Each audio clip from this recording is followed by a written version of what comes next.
ស្រីពេលបានជួបមុខប្រពងគឺពិតដូចពាក្យគេស្ដីលេត្រារំបីសាមដីផ្អែមហើយ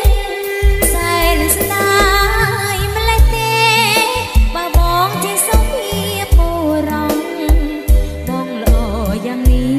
គឺពិសេសណាស់ប្របងអើយបងចេះគប់គុណនៅបើគុណយូរឆោមឆាយបេះដូងរៀងនិស័យសាវ៉ាចិត្តស្រឡាញ់ខ្លាំងមកបាំងអងហើយទួដឹកក៏ដោយចិត្តនឹងប្រាថ្នាពេលដងមិនត្រូវគ្នាស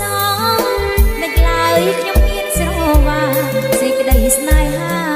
ផ្លេចញវ័យទាំងអស់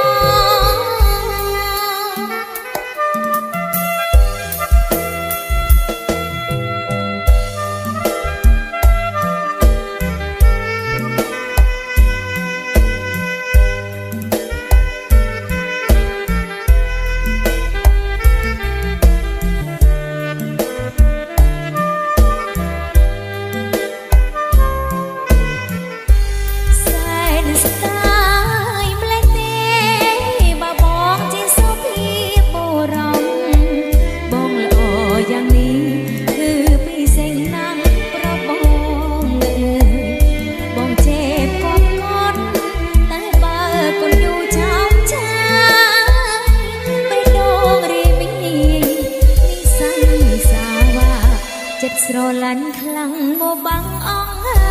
យទួ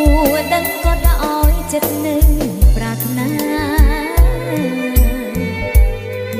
ពេលដងមិនត្រូវគ្នាសងមិនឡើយខ្ញុំហ៊ានស្រវាសេចក្តីស្នេហា